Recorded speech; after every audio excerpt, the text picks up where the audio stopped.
I'm brought in at a lot of times when they're having very tense topics for the week and they want something a little lighter, you know. I did a comedy show years ago for the office staff of a cattle slaughterhouse, okay? I know, thankfully you got a blizzard and I didn't have to go on the tour, you know. Oh, man. But they said they were doing 2 days of sexual harassment training. They wanted to end it with some fun. I've gotten some nice emails recently from people who like my podcast. I'm flattered and thrilled. I always write back to sincerely thank the person and maybe start a conversation. It just makes my day to hear that people enjoy something that I'm doing. Like most people, you know, I like getting compliments. Now, during a really rocking show years ago, I stopped partway through and said, "You all are a great audience." Then a guy in the front row, in a very quiet voice that only I could hear, said, "That's because you're funny."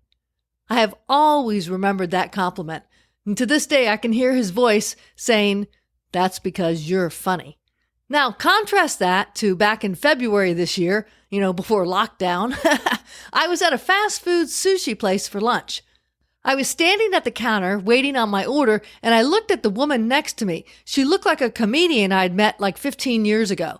She was somewhat well known by comedians around LA, and she's done a lot of TV like Comedy Central, but she's not really famous. Anyway, I know she has a podcast, and I don't listen to it, but I do subscribe to her newsletter. And as I said, we met through mutual comedian friends like 15 years earlier. So I turned to her and said, "Hi, are you so-and-so? I'm a comedian, and we met years ago."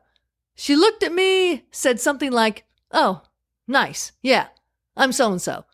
And then she walked off. It was a total dismissal and really rude. I couldn't believe it either, especially since I mentioned I was a comedian and that we had met before. Professional courtesy would at least say, you know, try to be a little nice.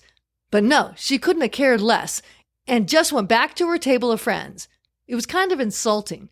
Now, I know we have bad days, and so maybe she was having one of those, or maybe she was afraid I would try to hang at her table, you know? A lot of comedians are insecure and think you want to hone in on their contacts. But that was absolutely not the case. I was already there with a friend, and I just wanted to say hi. It put my opinion of her in a very bad light. Another instance with someone else was along the same lines. I recently sat in on a webinar from a group that I'd been a member of, but hadn't really done anything with. The webinar, though, turned out to be fantastic. I really got a lot out of it. Plus, during the webinar, the host referenced a keynote speaker friend of mine. So afterwards, I wrote a really nice email to her just saying how much I enjoyed the webinar and that we had a mutual friend.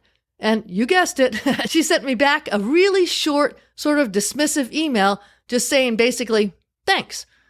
I wasn't expecting a long, drawn-out email, but hers sounded like she was preoccupied with something else and just wanted to get this email off her plate by dashing just something off. Yeah, I felt it was really rude. And one last incident, a couple months ago, I sent an email to a woman whose marketing newsletter I really enjoy. I was catching up with reading a bunch of them that I was behind on, and I realized just how good they were. So I sent her a nice note. I didn't know her at all, but I got a great note back. No, it wasn't long or detailed, but it referenced the email that I had sent her, and it showed that she had read my email and was giving a thoughtful reply. And because of that, I'll recommend it to you. Her name is Marcia Yudkin. Go to yudkin.com. That's YUDKIN.com. And subscribe to her Marketing Minute e-zine. It's really great. I'm not going to mention the other two people because they weren't very appreciative. Yeah, the takeaway tip from this is to be present when you respond to people, especially if they're your fans. We all have fans, you know, people who like our work. So don't turn them off by ignoring their nice comments. Take a minute to give a thoughtful reply and keep them as fans. And along those same lines, if you really like someone's work, don't miss the chance to tell them so. They might be rude, but they might also send you a nice note. And please send me an email if you enjoy this podcast at jan@theworklady.com. I've done over 125 episodes of this podcast, and I'd love to hear from you. I promise I'll send a thoughtful response.